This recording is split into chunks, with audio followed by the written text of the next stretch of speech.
is true. The names have been changed to protect the innocent. Dragnet.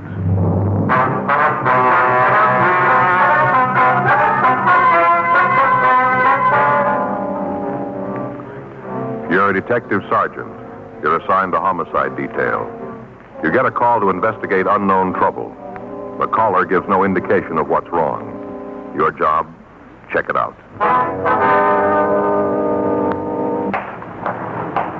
It was Saturday, July 18th. It was warm in Los Angeles. We were working the day watch on a homicide detail. My partner's Frank Smith. The boss is Captain Lorman. My name's Friday.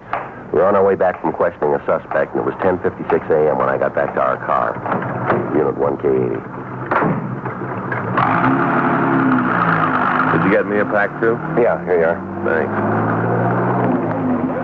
Say, Joe. Wonder if you'd do me a favor. I just did. I bought you a pack of cigarettes. No, something else. Well, I've been thinking about taking a sergeant's exam. See if I can crack it this time. yeah. I figure I got about 6 months before they're going to hold him again. Gives me plenty of time to get ready. It's a lot of work. You're going to have to really hustle the books, you know. Yeah, I know. I talked to Faye about it last night. Got it all squared away. The in-laws aren't going to come out this year. That's what loused me up last year. It is, huh? Sure, Joe. You know our house. We had Army cops all over the place, kids running around screaming. Nobody can study like that. You going to be able to work out the classes? Well, I'm going to have to. I can sure use the extra money. Faye and me'd like to do some work on the house. About the only way we can do it is try and make sergeant. Well, what do you want me to do? Well, I wonder if you kind of help me out along the way. You made it. You tell me what to do and what to watch out for. Well, I'll do what I can for you, but there isn't anybody who can make it for you besides yourself. You know? Yeah, I know that, but just as long as you're in my corner, old buddy. I'll be in your corner. Attention all units. You better get the help. All units. At 5291 La Miranda Street, investigate unknown trouble. That's at 5291 La Miranda Street. Investigate unknown trouble. Car 11F93, take the call. Code 3, KMA 367. This is Miranda now, isn't it here? Yeah, 6100 block. We must have just passed the place. I didn't see anything, did you? Me either. It's code 3, it's important. Make a U and we'll go back and check it out. All right. Should be up here on the right. 5800, a couple blocks up there. Take it easy, you should be in here. Yeah. Doesn't look like there's any trouble. Think this is it? You want to pull up? Yeah. At the back of the court. 5291. There's nothing going on. Yeah. Well, maybe I better verify that address, huh? Yeah. 1K80 to Control 1. Control 1 to 1K80, go ahead. Would you repeat the address on the call to La Miranda Street? Stand by 1K80. See anything? No. There's probably some kids having a time. Yeah. Control 1 to 1K80. That address is 5291 La Miranda. 5291 La Miranda. Roger, Control 1. 1K80, code 6 at that address. KMA 367. Well, this is it. We better check it out, huh?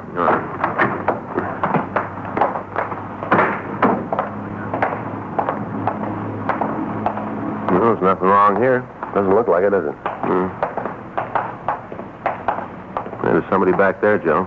See him at the window? Get down, Frank. How about it? I don't know. One thing's sure. Yeah. They didn't send for us.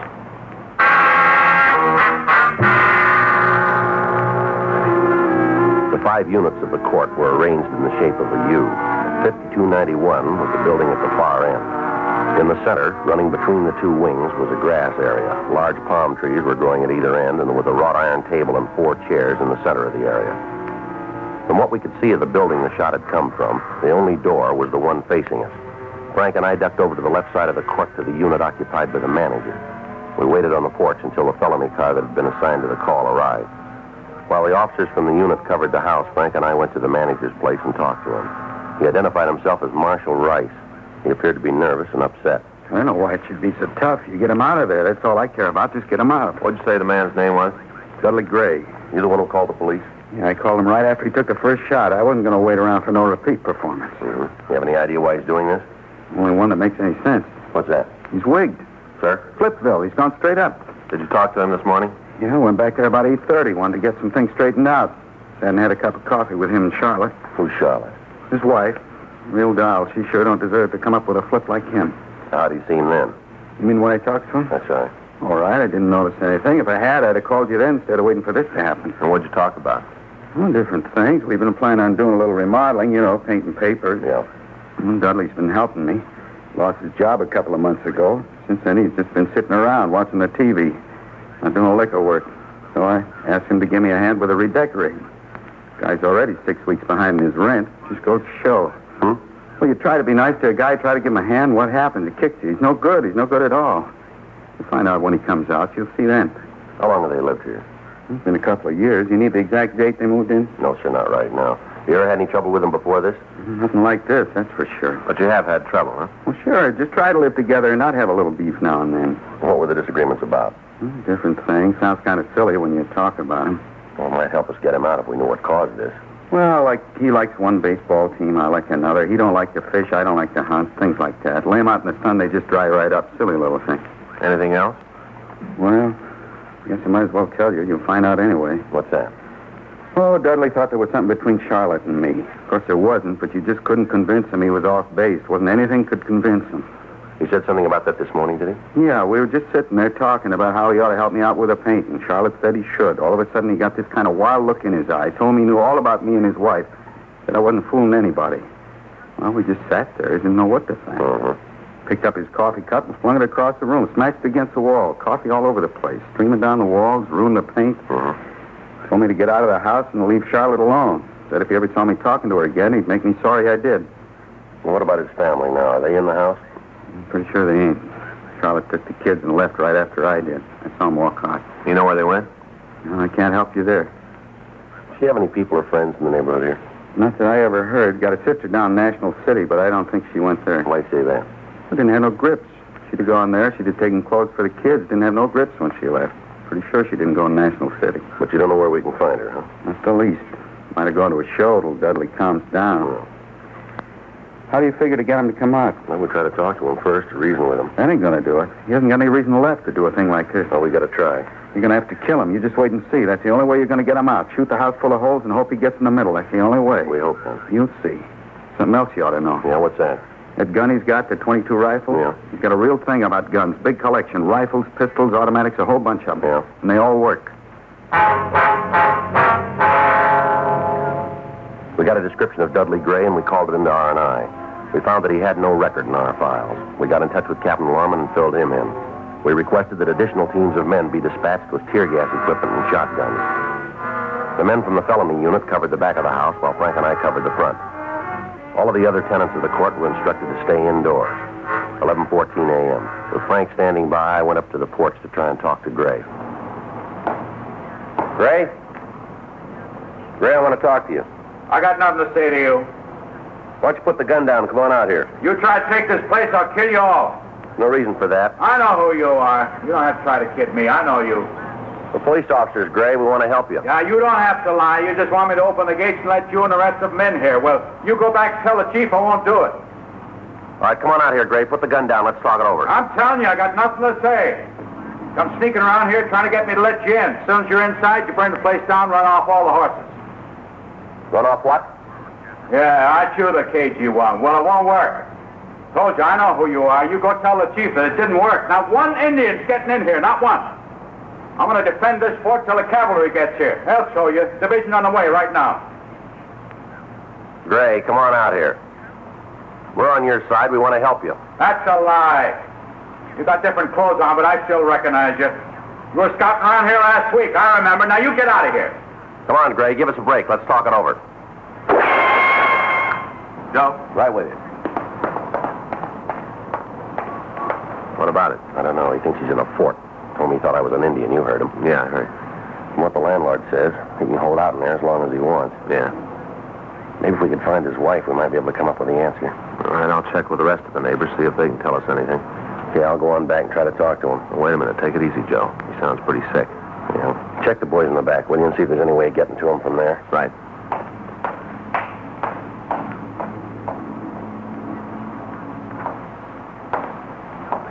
I see you out there. I see you. Now, don't try anything. I'm ready for you. Sure you are, Gray. We couldn't put anything over on you. You bet you can. I'm too smart for you. How long do you think it'll be before the cavalry gets here, Gray? Should ride in a couple of days. Left Tucson day before yesterday. Should be here day after tomorrow. Sure gonna fix up the Indians then, won't you, Gray? Yeah, gonna make them sorry they ever tried this. Gray, how about letting us fight on your side? We'd sure like to be with you. You mean that? Sure, we'd like to be with a smart fellow like you. Not kidding. No? How can I know if I can trust you? Well, you can. I couldn't do anything that'd hurt you. I suppose not. Okay, come on in. I can use somebody to watch if the Indians start using fire arrows. Come on in.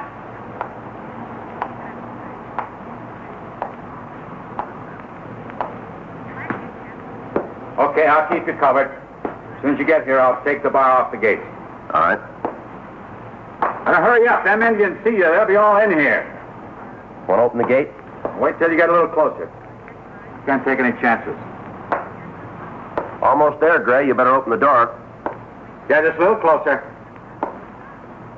Thought you gonna fool me. Well, it didn't work, did it? Didn't work. You found out. It didn't work. When Gray fired at me, I dropped to the ground while Frank and the other officers returned the fire, driving the man away from the window. 11:47 a.m., the additional men arrived from the office with tear gas equipment. It was distributed, and we worked out a plan to take Gray. It was decided that 2 men would cover the right side of the house while another team covered the back.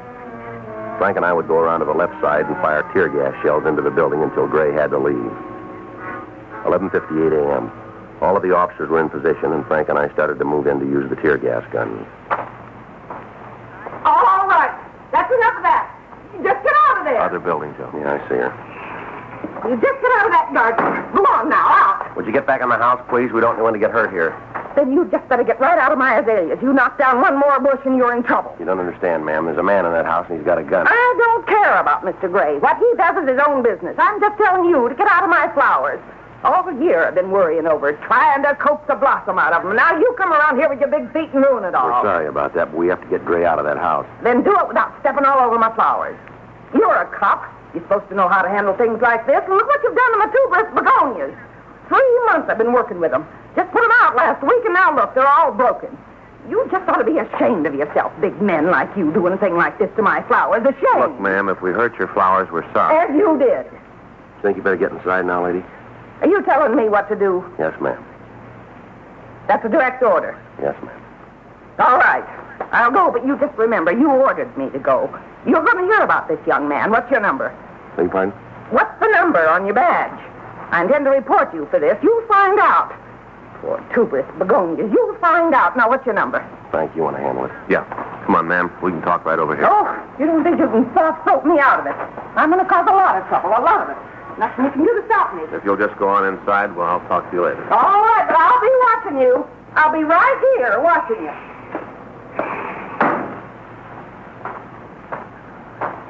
Well, there's one for you. Yeah. Well, let's get on this. Right. Think we'll need the masks? Well, we shouldn't out here. How's it look out front? It's all right. Glendo and LaMonica are out there. Yeah. Whenever you're ready. That should bring them out. I'll get another one ready. Better hold it up. Here comes McCready. Right. Hey, hold it up, Joe. What do you got, Jack? Just found out. Yeah? Gray's wife and kids are in there with him.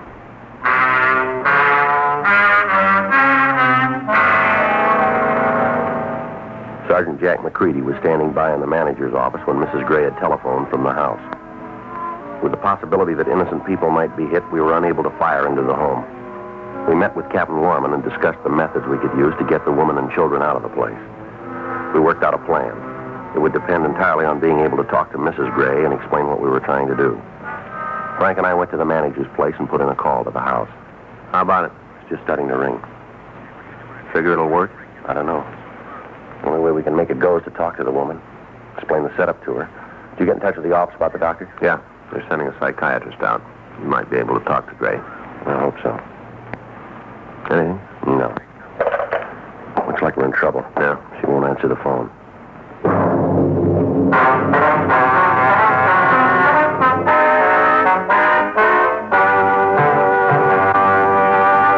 You are listening to Dragnet, the authentic story of your police force in action.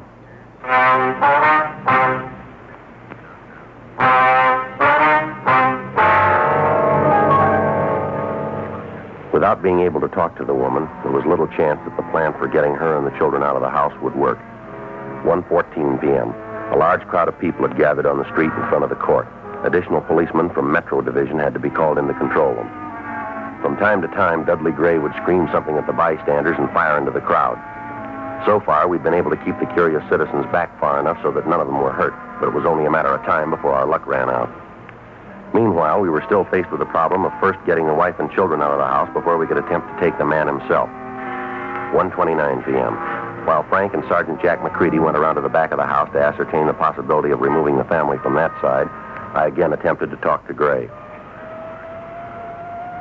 Gray? Gray?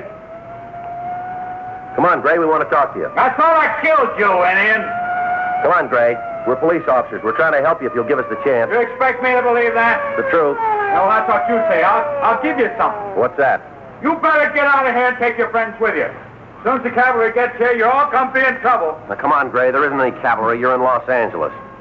You're sick, Gray. We want to help you if you'll give us the chance. I don't need nothing from you. What about your wife and kids? You going to have them hurt? They're all right. Nothing's going to get to them. They're all right.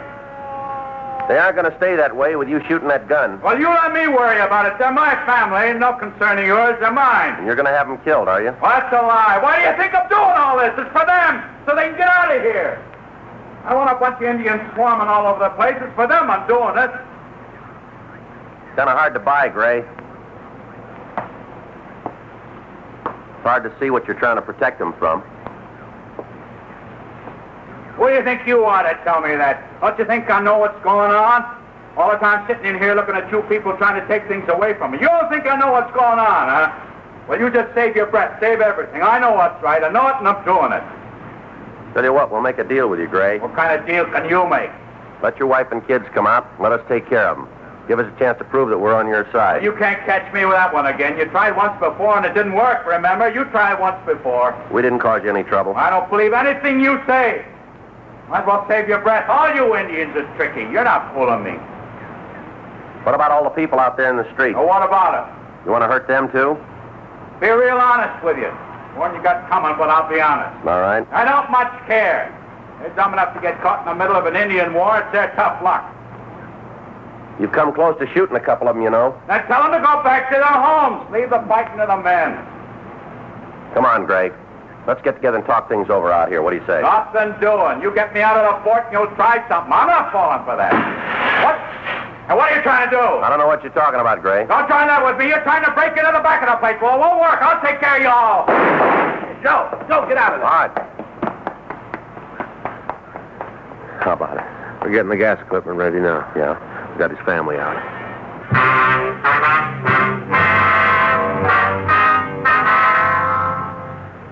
While I'd kept Gray busy in front of the house, Frank and Jack McCready had gone around to the rear.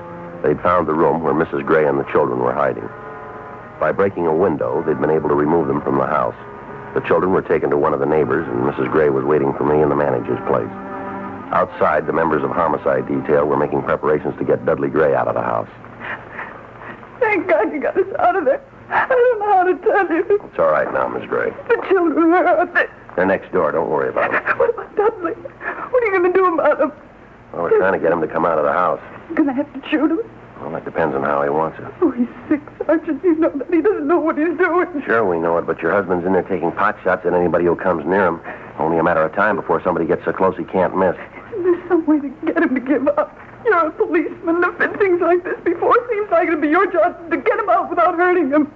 Well, we're trying. What caused this to happen? A lot of things, Sergeant.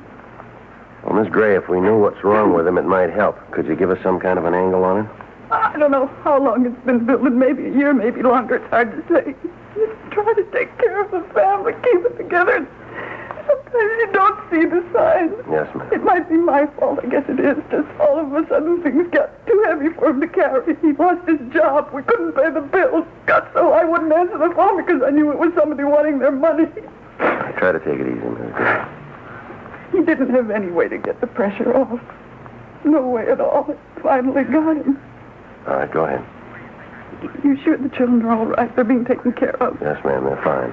Are they having lunch? I couldn't fix them anything. They haven't eaten since this morning. I'm sure they'll be fed. Alice is kind of picky with her food, needs coaxing to eat. They'll be all right, Miss Gray. Now, would you go on, please? Well, it finally broke this morning. Once it started, there wasn't anything we could do. Marshall came over. That's the manager? Yes, he came over to ask Dudley if he'd help with the painting, mentioned that it'd be a way to pay some of the back rent. Didn't mean anything. Dudley just took it the wrong way. What's that? When Marshall told him about the rent, I said it was nice of him to give Dudley the chance to make it up. I didn't mean anything by it. Yeah. Dudley got up from the table and went into the living room and turned on the television. Didn't say a word to me, just got up and walked out. Sat there watching a picture, one of those cowboy things. Just sat there and watched it. Yeah. Kids went in and tried to talk to him, so did I. Tried to bring him out of it. He didn't even know we were in the room, just sat there and looked at the picture. Has your husband ever been under the care of a doctor? You mean for his mind? That's right. No, I was afraid to ask him. I should have, but it just seemed that it'd mean another bill. That was causing all the trouble anyway. I told you I was trying to believe that it wasn't anything serious, that it'd go away. Yeah. It's been better to have the bill. Anyway, he sat there for a while, then he just got up and walked to the closet, picked up the rifle, and told me and the kids to get into the back bedroom. Said that they weren't going to take the place. Did you know what he meant? Well, no, not at first. I knew there was something wrong, but I didn't know it'd be as bad as this. Is there anybody your husband's particularly fond of? Well, we've been married for 8 years, Sergeant. I guess I could qualify That that. is what I mean, ma'am. Is there anyone that he'd listen to, a friend, maybe a minister or a priest? No, any friends he had have gone. They didn't understand his moods. There isn't anybody. All right, Miss Gray. Joe, see you, man. Yeah. Excuse me. Yes. Yeah. We ran out of time. Huh? Gray just shot a cop. The officer was not seriously wounded. He was removed to Georgia Street Receiving Hospital for treatment. People in the adjoining units were evacuated. The streets were cleared as much as possible, and the men were in position to move in. Frank, Jack McCready, and I were opposite the front door of the house. From Mrs. Gray, we learned that her husband had several hundred rounds of ammunition for the rifle that he was using. In addition to this, he had several handguns and ample shells for them. She told us that the other guns were located in a closet in the rear of the place. It was decided to pour tear gas into the back windows and try to keep Gray away from the other guns. Frank was armed with a sawed-off shotgun loaded with double-aught butt. McCready had a .45 caliber machine gun. The officers were in position and the signal was given. There go the gas gun. Yeah. They should be coming out pretty quick. Hope we can take them without killing them. We'll try. Gas is starting to come through the front windows. Go in. I quit. All right, throw the gun out, Gray. Throw the gun out. They won't do it. Come on, throw that gun out. Hey,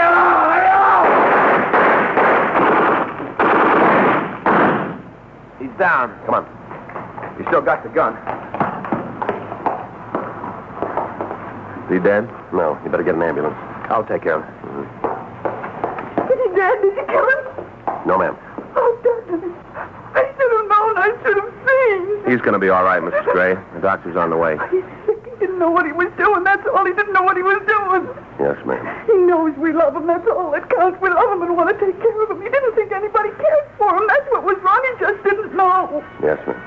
Maybe when he gets well, you know everybody wasn't against him. You know people care. Don't you think that's all that's wrong? I wouldn't know, ma'am, but he took the hard way to find out.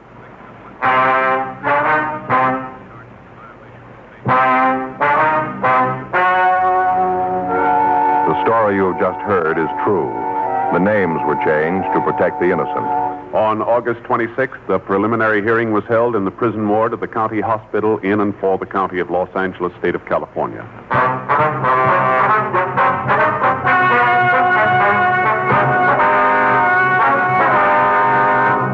Dudley Peter Gray was held to answer charges of assault with intent to commit murder. He was examined by 3 psychiatrists appointed by the court and found to be insane.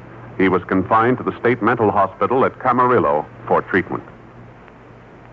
You have just heard Dragnet, the authentic story of your police force in action, and starring Jack Webb, a presentation of the United States Armed Forces Radio Service.